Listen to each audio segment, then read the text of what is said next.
So take a look at me, guys. I said, I know I'm not that tall. And let's just say women don't throw themselves at me in bars, okay?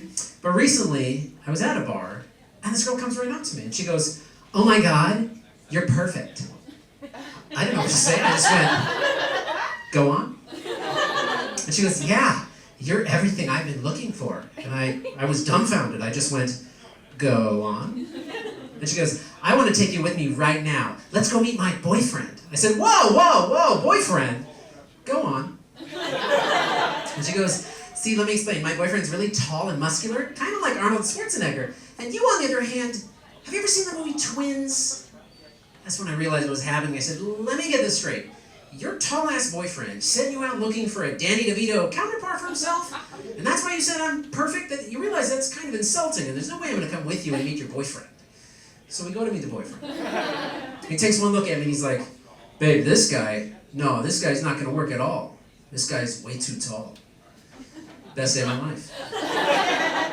It was a good day. I love whistling. I know that everyone whistles now and then when they're bored, but for me, I think it's a universal form of communication. See, let me explain. No matter what country you go to, if you suddenly hear, you know what that means? It means it's time for a gunfight, right? That's universal. You don't need a dictionary to translate that. And every woman in here knows, if you were raised well, that if you hear, that means, can we have sex? And the answer is definitely no, not with that guy. Some of you nerds may know this one. If you hear, it means you just met R2-D2. You're probably at a Star Wars convention. Okay, but here's one I don't think any of you will guess. If you hear this,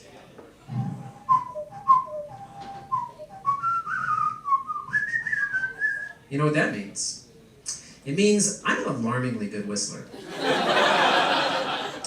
Funny thing about whistling, the shape of your lips while you do it kind of looks like you're kissing somebody, right? But ironically, I've found that the more I whistle, the more it guarantees I will be kissing nobody that night. I love science, and I studied a variety of things in college. Briefly, I was studying quantum mechanics. That's one of those things where something can be true and false at the same time. I know what you're wondering, did I graduate? And the answer is yes and no. Now, I love science. I was reading some scary science facts the other day. Do you guys know this? Every body of water on our planet, from the biggest oceans to the smallest lakes and ponds, contain microplastics. Now, that's kind of scary. But here's something way scarier, and also a true science fact.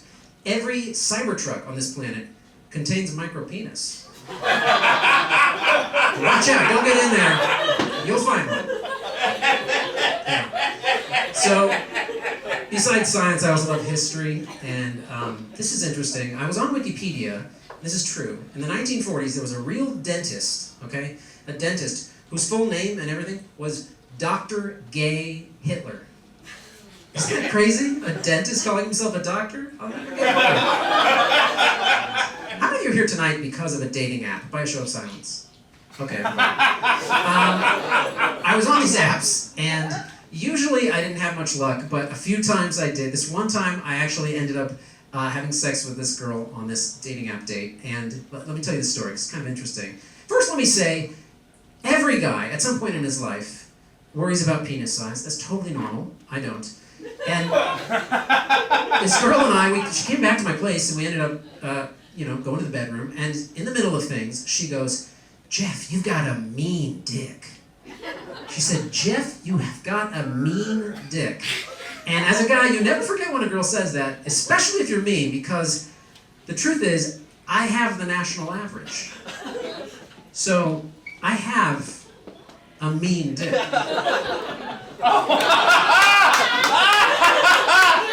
Come on, guys, I'm giving you median dick energy, okay? It's a mode you may not be familiar with. I'm quite an outlier, I know. All right, I'll leave you with this. This is something I like to do to just share with you what it's like to be a comedian. One of the rules of our art form is that we know to come up on stage because they say our name and we run up. But how do we know to get off stage? Many of you might not know this. What they do is they give you a little light at the back of the room. And the light, if you don't acknowledge it in some way, they start shining it brighter and brighter and distracting everybody. So you have to acknowledge it. Every comedian has a way of acknowledging the light. Some will glance at it, some will point at it, nod, something subtle. But my style I've developed when I get the light and I want to acknowledge that I saw it, what I do is I bomb for 5 minutes. And I just got the light. Thanks, guys. Good night.